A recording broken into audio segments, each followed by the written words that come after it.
Hey guys, back at it. This is day 73 in my 100 days of daily diary challenge. We are moving along quite quickly, and this was prompted by a meditation devotional session. I just had a very, very heavy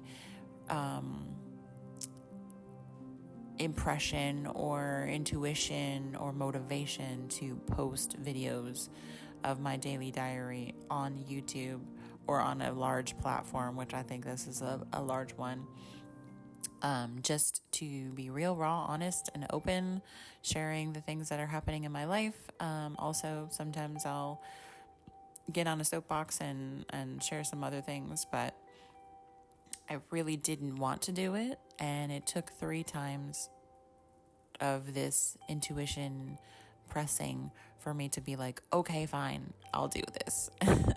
And it just so happened that it was funny how it happened, but my son was wanting to watch YouTube at one point, and he's like, Mom, I need to sign in with your Google so that I can start watching and subscribing. And I was like, okay, no worries.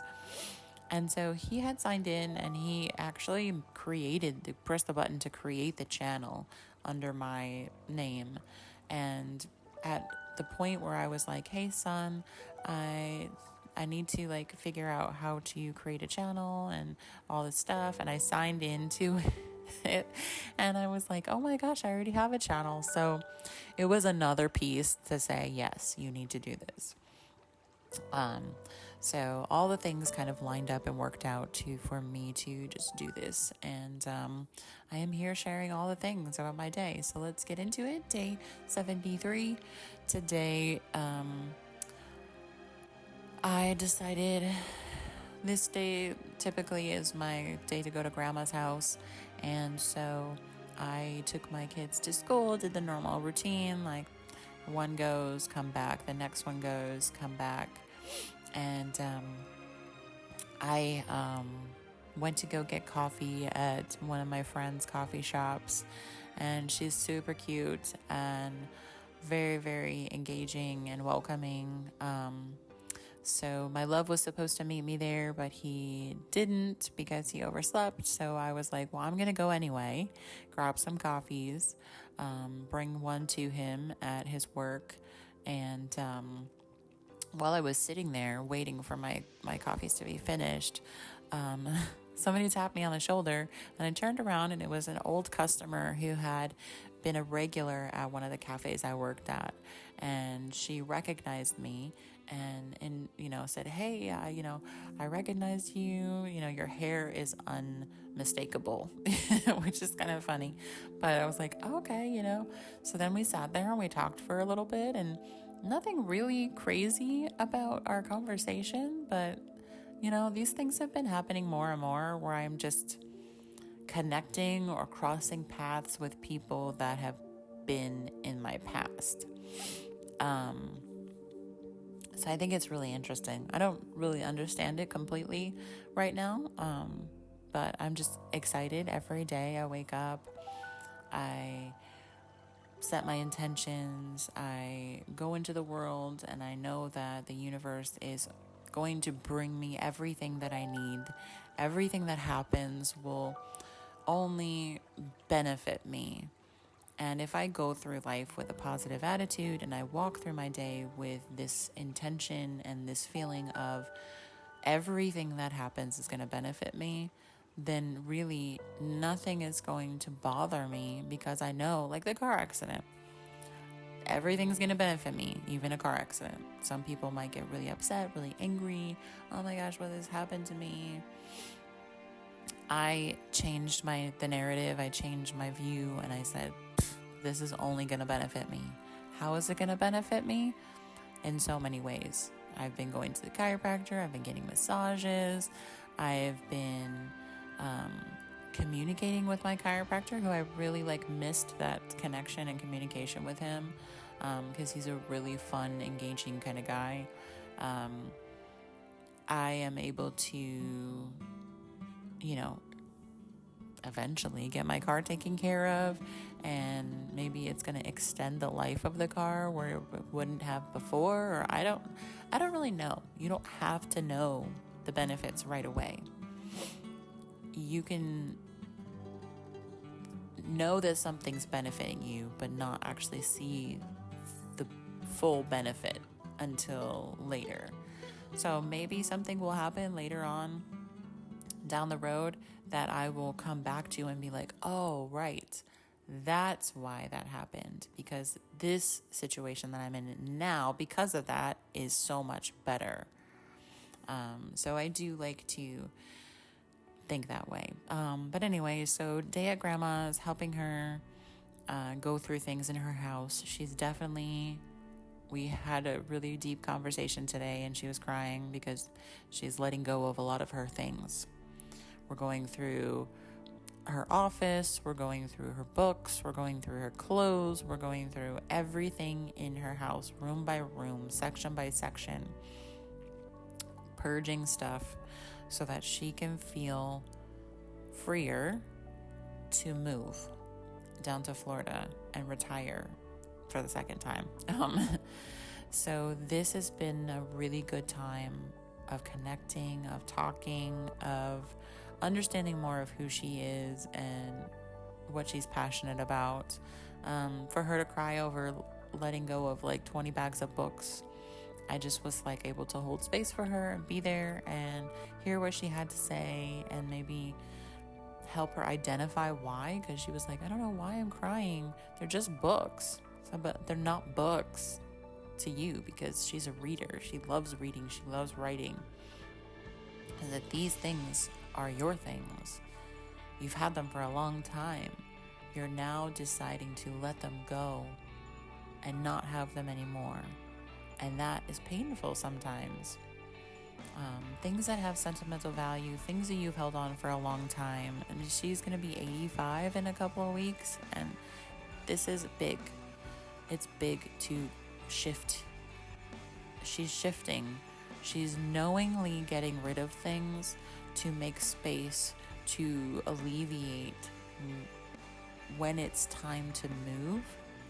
Then she won't have as many things to move. She'll be able to fit herself in a smaller space, not a full house. And it's a lot of things to process. And so it's great to just be there with her and help her through this. So I've been, I go every week and help her with things around the house, anything she needs. And we'll just sit there and talk and have lunch. And it was just really good to be there with her and talk about the move and talk about what our plans are for the future and how, we're all going to be down there in Florida. And that is something that I think she is excited about as well, because I know particularly that I wouldn't feel comfortable moving away from North Carolina where we are and going somewhere else without knowing that she was okay.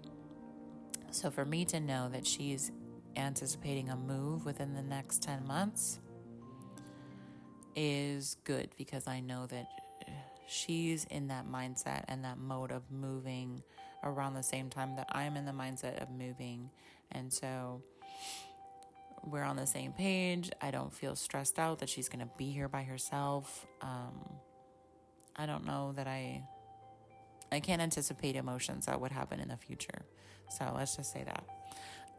Anyway, it was a great day with her, and it was a great morning with my love, connecting with him, just, bringing him coffee and being able to connect and going to a coffee shop where my friend is and connecting. It was just a day of connecting with people who were excited. There's nothing really that came out of it. Like, I didn't get a job out of it. I didn't get money out of it. I didn't get anything other than connection and excitement. And those things are valuable as well. So I came home from my grandma's house to be here for the kids. My daughter has a huge project at school that she's definitely going over and above what she needs to.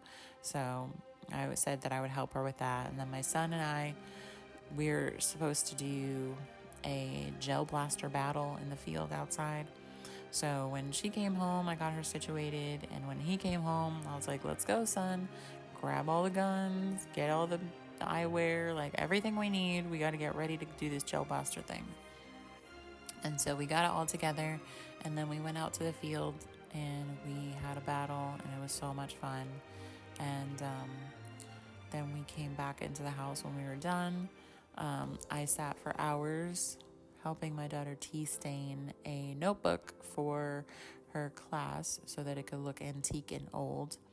But again, I was tired. I didn't really want to tea stain a notebook, but this is why I stepped away from my job, 9 to 5, because I wanted to be here, to be more engaged with them, to do things that they want to do, to show up for them, so that then when they're older, they're going to look back and they're just going to say, hey, mom was there. She supported us. I want them to cultivate their emotional intelligence. So I'm always kind of checking in with them, seeing like how they're feeling, why things change in their life. Like, why did you say you wanted to do this, but then later got an attitude and didn't want to do it? I just want to be open and able to be there for them. So that was a full fun day with some exhaustion. And when you have like a 120-page notebook that you're tea staining and using a heat gun to dry the paper quickly, it gets a little tiresome. But all in all, it was an amazing day, and I felt really, really great at the end. And it was perfect because I was able to rest the day before, so I had energy going into this day to be able to do the things with my kids I needed to be able to do. So that's another cool thing to recognize. I am going over a lot. I try to keep these under 10 minutes, but it seems like I've been going over 10 minutes. Anyway, I will wrap it up here, and we will pick back up tomorrow. So I hope you guys enjoyed this. If you found any value in this content, please drop a comment. Let me know. Share, like, subscribe, whatever, or nothing. It doesn't matter. I'm just here following my intuition, and whatever happens, happens. I'm along for the ride, and I thank you guys for being along for the ride too. So I will talk to you guys tomorrow. Peace.